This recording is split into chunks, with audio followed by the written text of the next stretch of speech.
caminhada desde a graduação, assim como você. Eu tinha uma perspectiva adotada já há muito tempo, né, de estudar o trabalho a partir das suas estruturas, né, estudar o campo econômico, como é que se dá as relações de produção no chão da fábrica. E isso, de certo modo, ele já havia se modificado, se modificou ainda mais. Né? O pós-fordismo fez com que as relações de trabalho perdesse, de certa maneira, essa, digamos assim, essa questão mais dura que o marxismo consegue dar conta, que é a luta política, que é a luta econômica, etc. Porque o pós-fordismo criou um precarizado que não está apenas lutando mais somente pela sobrevivência econômica, mas está, sobretudo, também lutando pela sua sobrevivência física e emocional. Né? E aí eu fui percebendo essa mudança, de certo modo, no paradigma, não só teórico, mas político, social. E eu percebi que há três possibilidades assim, da gente dialogar. Né?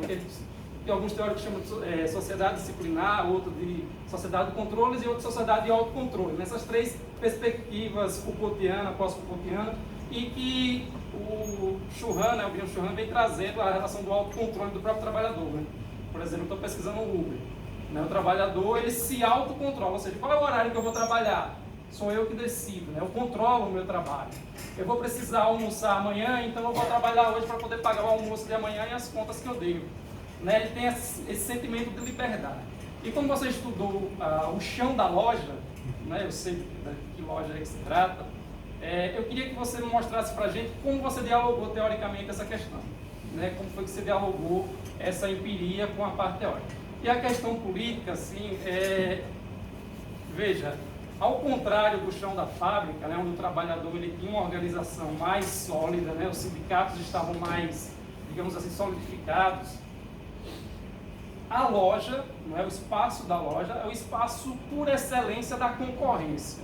Né, eu tenho certeza que você observou isso. Você tem o funcionário do mês, que luta para ser o funcionário do mês, né, que você tem as hierarquias que todos querem chegar até aquele ponto, né? Você vai ter que passar por cima de um e do outro.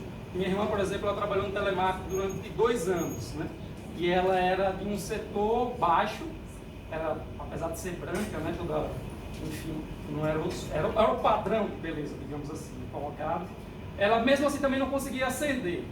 Por quê? Devido a toda a concorrência que existia entre os próprios funcionários dessa empresa de telemarketing.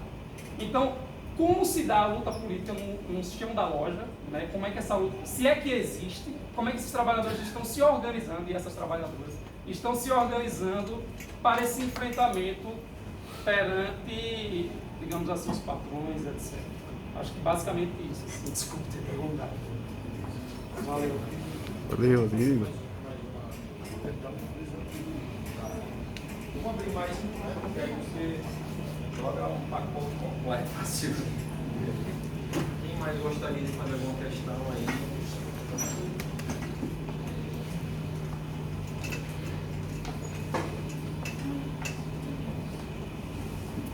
Primeiro que falar, resta fala.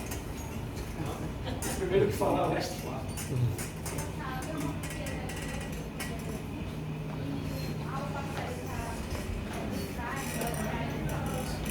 Também na sociedade me dá uma matéria que é TRT1, que é Produção e Recepção de Texto. E ela mostra o sentido das palavras. Aí eu fiquei analisando depois de vivências críticas, digamos assim, sala de aula e tudo mais. Porque a palavra, depois que eu olhei isso, eu lembrei. Porque a palavra black, qual o sentido embutido nessa palavra ali? Será que é só assim? Não. É só uma palavra, mas como é que seja só uma palavra, tem um sentido ali por trás, implícito, sabe? Porque tem uma música de Elvis Soares que a professora pediu pra gente analisar no trabalho, que fala que a carne negra é mais barata do mercado. E a palavra black, aí, pelo que eu percebi, é como se fosse desvalorizar o trabalho e dizer é barato, então qualquer pessoa faz, digamos assim, sabe? Aí eu fiquei pensando, será que é tanta viagem eu pensar dessa forma? Porque uma amiga me deu um toque e disse, não, o black é uma questão econômica, que é um termo de economia que fala, mas mesmo assim sendo um termo de economia, tem um sentido ali. Tem uma etimologia, né? Porque faz com que você, não é nada, mas quando você pensa criticamente, você pensa, não, por que não botou que a palavra ali no seu black? Porque... Eu montei o slide da minha defesa foi essa imagem aqui. Eu peguei essa imagem de Liquida Black para pensar justamente a relação que a empresa, eu chamo do elogio de si, como a empresa se elogia perante a mídia e o público na mídia, dizendo que é diversa, que recebe os negros e tal, todo mundo lindo, todo o trabalho é maravilhoso, e 2 negros no totem, tendo destaque, e o Liquida Black, né? E embaixo, que é o slogan, abuse do seu poder. É já para causar essa reflexão mesmo. E sendo que assim, é uma demanda para uma produção de produto mais barato para você comprar, mas volta a palavra dessa no meio, porque a nossa dublagem também, ela produz sentido, né? E muitos dos ditos populares é racista, é homofóbico, qualquer tipo de discriminação, e a gente não percebe no dia a dia. Aí eu fiquei pensando nisso. Não, eu acho que vale a pena assim, investigar, né? Às vezes é como que é, por exemplo, você falou da palavra. Na minha pesquisa, eu analisei a figura do Sebastian, um dos tópicos. Sebastian, se eu falar Sebastian, vocês já vão saber qual é a Fast Fashion. Vocês são novos também. Sei quem pegou o Sebastian, o dançarino negro, o Abuzi-Uzi, são novos. A gente é velho, Acho que não pegar. Então, o Sebastian foi uma figura pensada. Eu consegui um detalhe de uma entrevista e depois eu respondo a você, Vigor. Só peguei o gancho aqui porque foi muito legal assim, e a sua legal também. Mas o Sebastian, o idealizador, ele queria uma figura negra que assumisse a característica e a figura que aproximasse a classe C e a população negra do Brasil da empresa. Aí você começa a perceber como muitas pessoas, olha, mas tem um cara negro trabalhando, que legal. E o primeiro estranhamento foi quando uma cliente falou, até que enfim tem um negro trabalhando aqui. Já tem um negro na TV e tem um negro trabalhando aqui. Isso quando eu trabalhava em 99. Eu fui o primeiro negro a entrar nessa empresa, pelo menos em Aracaju. E só que tem um sentido metonímico aí, né? Ele é o dançarino negro para criar uma proximidade com o público. Só que muitos trabalhadores começavam a me falar que criou uma conexão fantástica com essa fast fashion. Passa aí, entendeu? Por quê? Criou essa conexão fantástica porque, meu, tem um negro numa dimensão de destaque. Por mais que esteja espetacularizado, dançando, fazendo palhaçada, que aí atribui-se ao fator de bailarino, dançarino, coreógrafo, né? Mas os trabalhadores criavam uma conexão com ele. E aí é o que eu chamo de a empresa tirou onde viu e acertou onde não viu. Porque o trabalhador, além de se conectar, o cliente, o consumidor, além de se conectar, né, a classe C, não sei, pelo menos da nossa geração, né, os pais iam no final de ano com um cartãozinho lá, comprar as roupas de Natal, fazia aquela leva toda. Mas muitos trabalhadores criavam uma afinidade em trabalhar lá, por causa da figura dele. Você entende? Então, nessa sua lógica, quando você pensa, aqui a empresa não é boba, tem uma equipe de pessoas. Tem sociólogo, vai ter economista, tem psicólogo, tem uma galera para pensar. Sociólogo? Tem. E olha que tem, viu? Ó, tem uma galera hoje, principalmente nesse debate da diversidade, para pensar publicidade. Se vocês, não sei se vocês viram a Dove, por exemplo, o que ela já tomou de processo, porque elas fazem uma publicidade onde bota uma mulher negra tirando uma blusa, e quando ela tira a blusa, vem uma mulher branca. Então, assim, e aí isso impacta na comunidade. É como se fosse o ideal eu ficar mais clarinha, né? Ficar embranquecer. Então tem mensagens subliminares, eu acho que é isso que você está falando. Então quando eles montam esses painéis, o negro está em destaque. Todas as lojas, eu etnografei 5 lojas. Eu etnografei 5 lojas em São Paulo. E eu dei lojas tipo, né? Eu fui tipificando algumas lojas. E tem a loja modelo, que é a loja carro-chefe da multinacional. E eu tomei um choque, porque eu não via muitos negros na loja da Paulista, vi negros na loja da galeria, próxima à Galeria do Rock, que é onde tem ali a Sé, onde tem uma comunidade de imigrantes muito negro, e aí tinha bastante negro. Mas quando eu entrei nessa loja, que é do Shopping Faria Lima, que é suntuoso, gigantesco, eu entro na loja, as lojas de grife, de bolsa de 30 mil reais, 40 mil reais, eu vejo várias mulheres negras dentro daquela loja. Que é uma loja modelo, eles têm um terminho lá que eles usam. Eu falei, meu, que isso? Só que aí depois eu refleti na etnografia, nos relatos, se ela é a loja modelo, se ali é o carro-chefe, e eu faço política, boto um banner como esse, botando os negros em destaque, usei o Sebastião, será que não existe uma racionalização para aquelas mulheres estar justamente naquela loja ali, naquele espaço, demonstrando como é diverso? Aí depois eu descobri que teve um acordo com a ONU, mulheres, para combater a discriminação de gênero e potencializar o empoderamento da mulher. E na página da empresa estava lá o acordo assinado, que nós tínhamos que fazer isso e pronto. E aí você deduz e analisa, né? É coincidência? Na loja carro-chefe, que sai nos blogs, quando vão lançar moda, estilista, ter as mulheres negras ali, não passa uma imagem de que todas as mulheres negras ganham destaque em todas as lojas, e nas outras lojas não é. Mas é legal pegar esse sentido e analisar. E principalmente como, dependendo de quem você vai estar interagindo na pesquisa, como que essas pessoas atribuem sentidos a essas coisas. Chico, Ui. antes de você, antes de você ainda comentar Igor e Roger, eu queria ainda pedir que Lu fizesse alguma consideração aí, e aí a gente vai passar para você de novo um pacote maior, porque mesmo quando a gente encerrar aqui, a gente continua. Vamos lá. Bem como outra galera. Bem como assim, abrir aqui pra gente ir fazendo essa troca aí. Lu? Na verdade, assim, eu só queria agradecer, só lembrando assim, dentro dessa parceria, o núcleo de pesquisa da gente lá da Pós, que é coordenado pela professora Tânia Magno, esse ano está comemorando 30 anos de existência, que é o GPIS, né? Que é o Grupo de Estudo e Pesquisa Itinerários Intelectuais e Mais de Sociedade. São 30 anos, né? Tânia está aí à frente, já aposentada. Nossa geração não teve a sorte de... Não fomos alunos dela, né?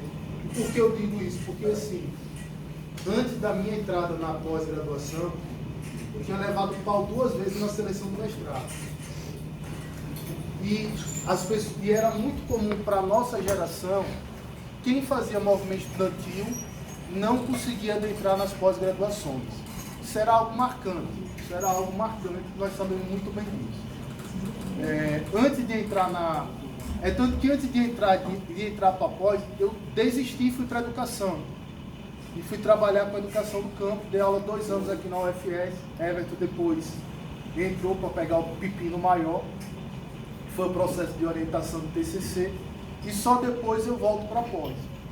E a única professora na época que abriu as portas foi justamente Tânia Magno. Eu lembro que Tânia, eu entrei em contato, eu não a conhecia, só sabia do trabalho dela sobre Josué de Castro, e a Alexandrina foi que me chamou para conversar na salinha dela e disse: Luiz, manda um e-mail para Tânia. Eu falei: Alexandre, eu não conheço Tânia.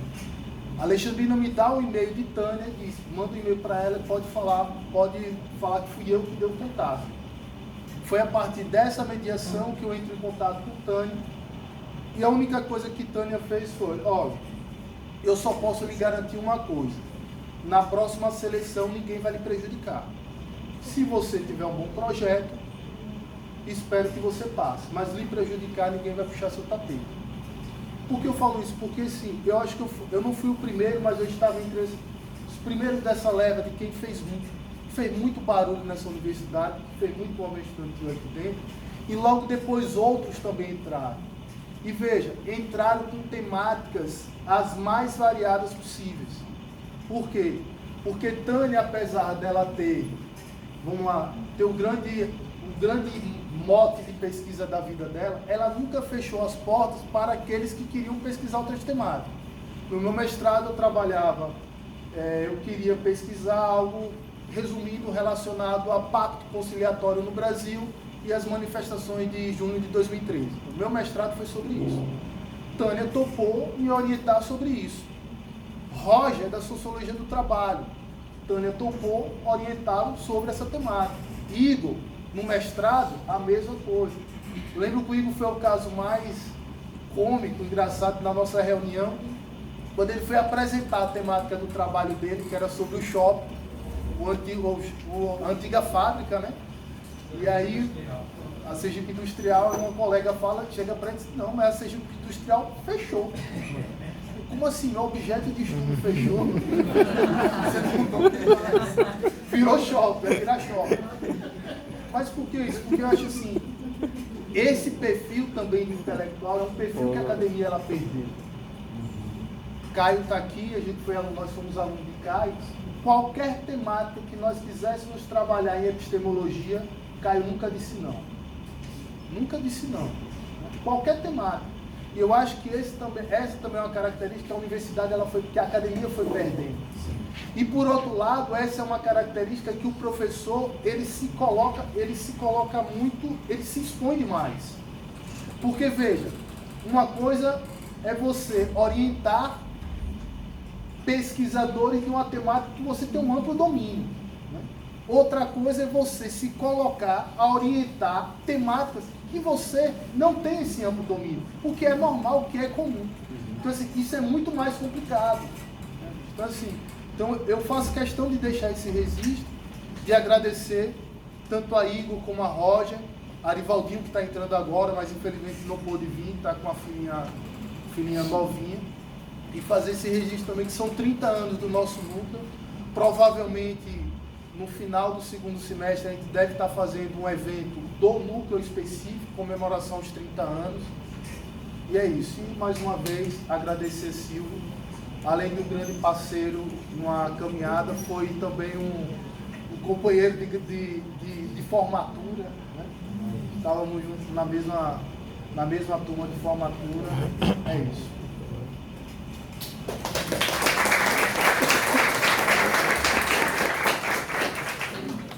Eu queria só pegar um gancho. Isso, cara, que você falou é muito importante mesmo na postura do professor. Né? Por que eu estou falando isso? Porque eu passei por várias instituições, entendeu? Então, assim,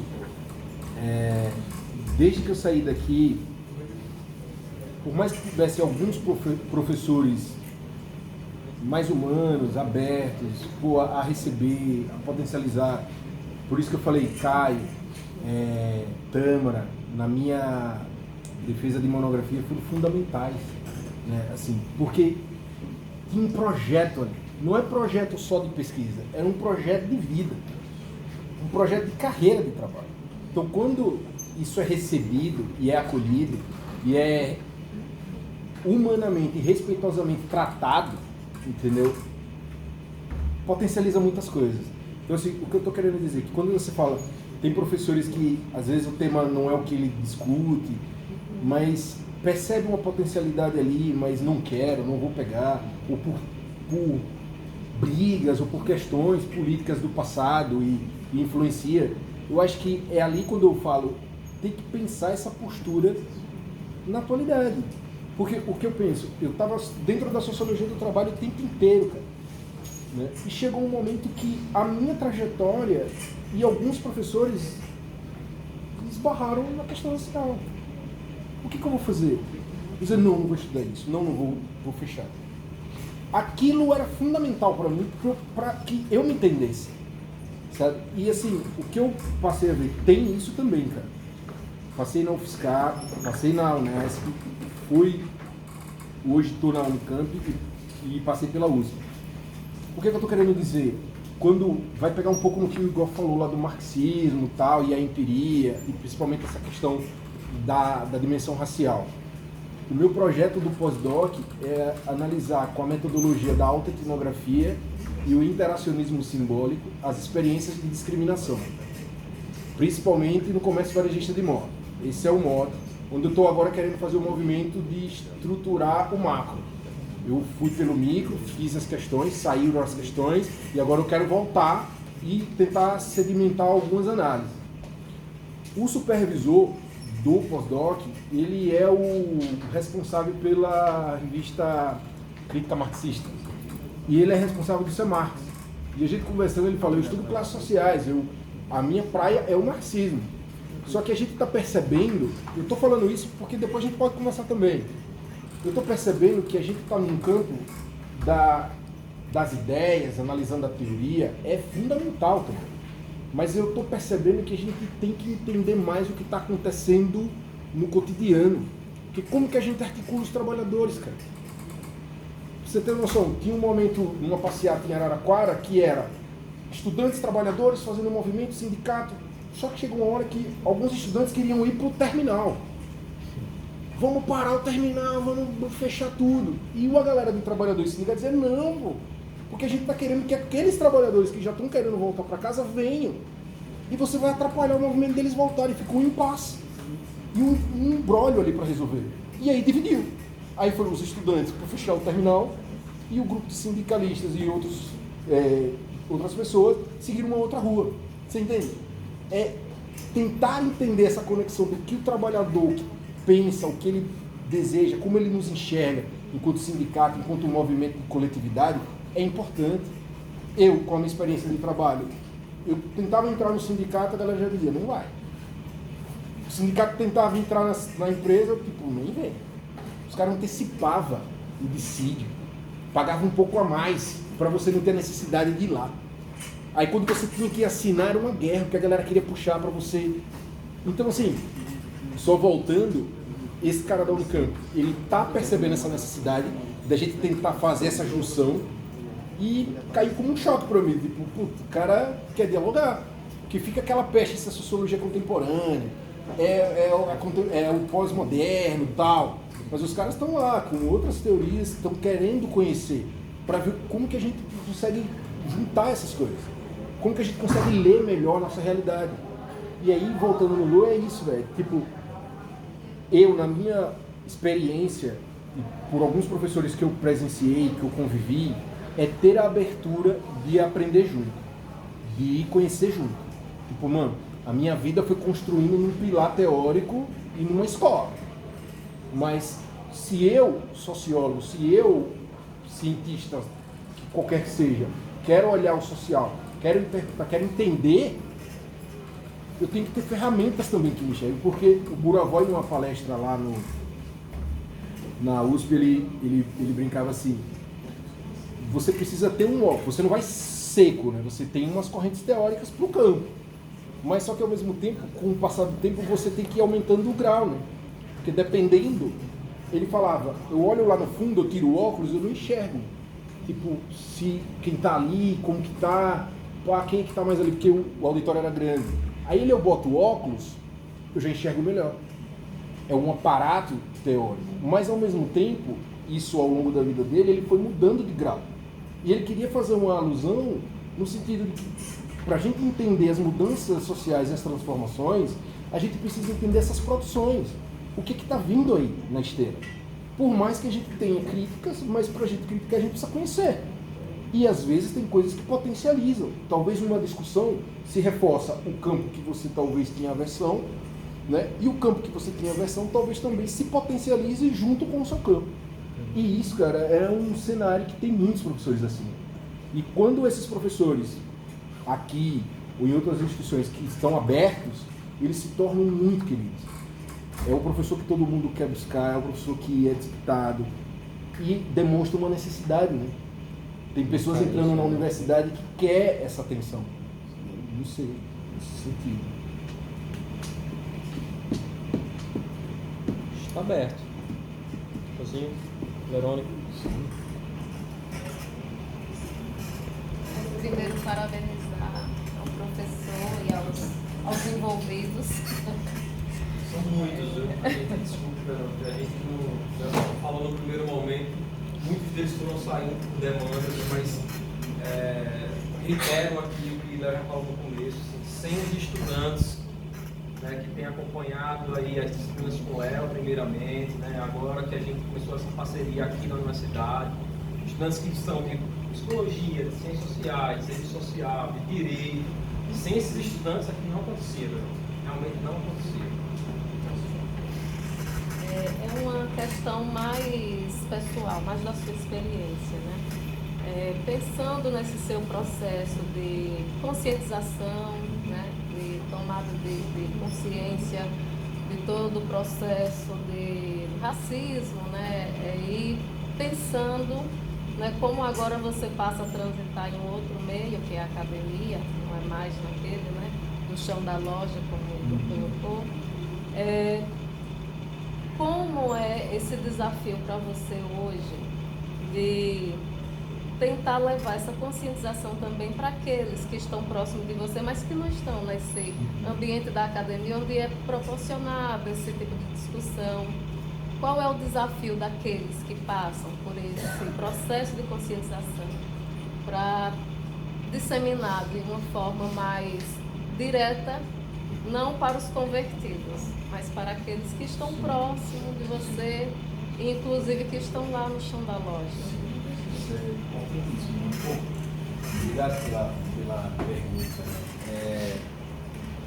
Quando eu comecei a estudar os trabalhadores e a minha inserção, eu tinha essa coisa de levar para todos os trabalhadores.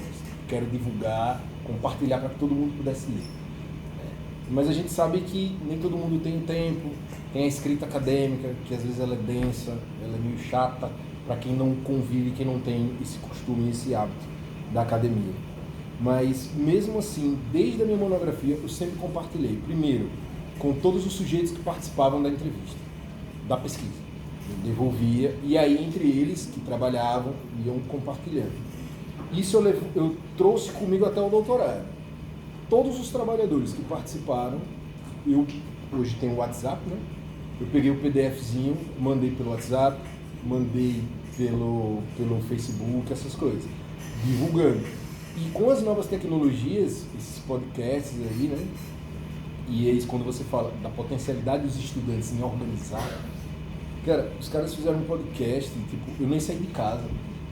É um sindicato e tudo, mas tem envolvimento de estudantes também. Depois, quando você vê o aparato tecnológico, às vezes o cara tá filmando com o celular, o microfonezinho aqui, tem uma boa internet e fazer uma entrevista e girar, cara. Entendeu? Eu tô assistindo, em Aracaju, tô vendo uma palestra dentro da USP, eu tô vendo uma palestra dentro de uma sala de aula que os estudantes promoveram com um professor tal. Em breve você vai estar no YouTube, é assim, rápido. Exato, e depois a gente edita aí algumas tem coisas. Tem uma conta já de crítica. E isso que você falou é super importante. Então, assim, na minha experiência, o que eu tento fazer, inclusive com essa metodologia, porque a proposta dessa metodologia é gerar a dimensão evocativa, né? A dimensão da transformação, do tocável. Então, assim, é as pessoas lerem o trabalho e se sentir dentro daquela realidade. Então, assim, eu recebi alguns retornos. Uma colega minha, ela falou assim, eu tô lendo os relatos e a minha mão tá suando, eu tô tensa. Porque não é possível que eles fizeram isso com uma mulher grávida dentro dessa loja, não é possível. Sabe? Então, assim, o retorno de... Essa entrevistada, ela sofreu uma violência no trabalho e ela quase teve um princípio de aborto. E uma agressão de um superior. Eu era a líder dela no momento e o supervisor estava acima de mim e ele acabou destratando ela e ela ofendeu mesmo, xingou várias coisas. E ela saiu desesperada. Nesse movimento, eu relatei essa memória e como que era? Eu tinha que pegar cenas que me marcaram. Conversei com ela, nos marcamos para conversar. Achei que ela vinha sozinha. Chega ela, o esposo e uma menina. Veja a dimensão simbólica da coisa. Aí pra onde que eu vou? Pensei que vinha ela sozinha, pra gente ir, sei lá, na Escariz ali, sentar em algum lugar mais para poder gravar. Aí o marido já foi sentando na praça de alimentação. Aí eu olhando a menina assim, eu falei, essa menina deve ter a idade, cara. Ela falou, é ela. É a menina do processo lá. E eu fui testemunha do processo de assédio, enquanto funcionário. Então, assim, a dimensão dela relatar, e eu percebendo que ela estava segurando o relato. E a filha quieta, olhando. De repente, quando ela está falando do que sofreu, que quase ficou deprimida, que não sei o quê, a filha levanta e dá um beijo na cabeça da mãe, assim, e fica do lado dela. E eu com a praça de alimentação bombando e anotando. Ela tá falando, tá gravando, mas eu tô anotando aquela cena, sabe assim? E é isso. Depois que a filha sai com o pai para comprar alguma coisa, ela começa a falar mais coisas. E aí é você perceber que ela tá protegendo de ouvir o que ela passou naquela realidade. Então, assim, ela deu devolutivas, alguns trabalhadores dão a devolutiva, mas eu tenho que também entender que nem todo mundo, a tese ficou quase 386 páginas, né? Então, assim, a metodologia, ela quer fazer o seguinte: escreva de uma maneira palatável, que todo mundo consiga entender tacitamente, um acadêmico e uma pessoa trabalhadora do chão de loja, entendeu? E leve o máximo da realidade possível, do vivido, ou do experienciado, ou da conexão teórica que você faz com a realidade, sabe? Então, assim, e eu estava falando das tecnologias, eu acho que hoje o caminho é para esses podcasts. Eu compartilhei o podcast com esses trabalhadores, aí um vai gerando para o outro, sabe? Então, assim, eu sei que é difícil mensurar quantas pessoas você vai atingir, sabe? Mas as tecnologias, elas estão aí para facilitar. É um YouTube, é uma coisa que às vezes o texto em si, por exemplo, 386 páginas falam mais coisas do que eu trouxe aqui. Mas talvez eu falando aqui para vocês e esse vídeo, talvez atinja mais do que a minha tese vai atingir numa plataforma de divulgação científica. Entendeu? Então, assim, é essa, e eu tentei ficar bem com isso. Porque eu queria mais, eu queria divulgar mais, entendeu? Só que a gente está nesse campo da produtividade acadêmica, né? E aí é quem que vai indicar para publicar, quem não vai, e a revista tal, mas aí tira porque tem um professor tal que precisa pôr o artigo, você sai. Coisas que eu convivi nessas universidades que eu passei. E aí você começa a entender os processos por trás de uma publicação de um artigo, de uma publicação de livro. Você começa a entender que tipo de revista é mais séria para você mandar, sabe? Qual que tem um trabalho mais tipo imparcial, de parecerista, essas coisas. Mas a potência que, se eu pudesse apostar hoje, é essa telinha aí, YouTube, podcast e a juventude. Sim, eles se juntam com um computador, uma internet boa, um microfonezinho, ou até o fone, se você for ver os jornalistas livres. Teve um caso de uma cliente da CIA na Galeria do Rock, na Sé, que eu até compartilhei nos vídeos. Eu tava acordando, aí peguei o celular, quando eu olhei, disse, puta, na loja que eu observei, cara. E justamente aconteceu com ela o que aconteceu comigo quando eu tava observando. Seguranças atrás, olhando. Eu não sofri, ela sofreu a abordagem, sabe? Então, assim, ver o relato dela em Araraquara, ela tá em São Paulo, os jornalistas livres com o microfone, dando todo o suporte, celular na mão. A galera da empresa já recuou. Tipo, ninguém dá a cara, porque não pode, eles não querem aparecer. Ninguém fala nada. Mas estavam todo mundo acompanhando 1h30 até a delegacia, para ela não estar sozinha. Isso é uma potência. E quando os alunos perceberem que a gente não precisa talvez estar num grande centro, porque a gente tem internet mesmo. Tem internet, tem celular, tem computador, tem uma biblioteca, tem plataformas online para baixar livro. Vem um professor, vamos fazer uma entrevista, vamos se organizar, vamos fazer um podcast.